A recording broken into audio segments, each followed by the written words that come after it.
തൃശൂർ മലക്കപ്പാറയിൽ വനഭൂമി കയ്യേറി ആദിവാസികളുടെ പ്രതിഷേധം. വീരൻകുടി ഊരിലെ ആദിവാസി വിഭാഗത്തിൽപ്പെട്ടവരാണ് വനഭൂമി കയ്യേറി കുടിൽ കെട്ടിയത്.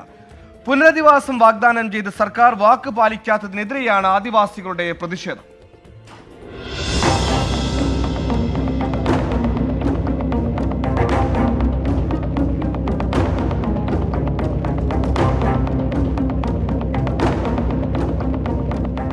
രണ്ടായിരത്തി 2018 മഹാപ്രളയമാണ് വീരൻകുടിയൂരിനെ തകർത്തത്. അതിനുശേഷമുണ്ടായ ഉരുൾപൊട്ടലുകൾ മലക്കപ്പാറയിൽ നിന്നും 4 കിലോമീറ്റർ ഉൾവനത്തിൽ സ്ഥിതി ചെയ്യുന്ന വീരൻകുടിയൂരിനെ വീണ്ടും പ്രതിസന്ധിയിലേക്ക് തള്ളിയിട്ടു. പ്രദേശം വാസയോഗ്യമല്ലാതായതോടെ 7 കുടുംബങ്ങളെ മാറ്റിപ്പാർപ്പിക്കാമെന്ന് സർക്കാർ ഉറപ്പു നൽകിയിരുന്നു.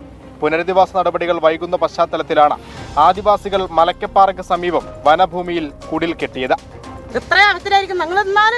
പോർച്ചുഗാർ പറഞ്ഞാൽ കൊന്നാൽ പോലും ഞങ്ങൾ ഇവിടെ ഇത് പോകില്ല. വയ്യാത്ത ആൾക്കാർക്ക് 2 പേർക്ക് തീരെ വയ്യ. 3 പേരുണ്ടായി. ഒരാൾ വയ്യാതെ കടന്ന് മരിച്ചു. ഹോസ്പിറ്റലൊന്നും കൊണ്ടുവരാൻ പറ്റാതെ ഒരമ്മച്ചി 90 വയസ്സാണ്ടായിരുന്നു.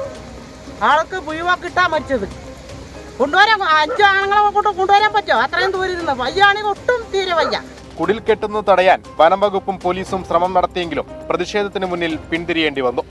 വീരൻകുടിയൂരിലെ ദുരിതം 24 ആണ് ആദ്യം പുറം ലോകത്തെ അറിയിക്കുന്നത്. സർക്കാർ നൽകിയ ഉറപ്പ് അനന്തമായി നീളുന്നതോടെ കടുത്ത പ്രതിഷേധത്തിലേക്ക് നീങ്ങാനാണ് ഊരിലുള്ളവരുടെ തീരുമാനം. 24 തൃശൂർ.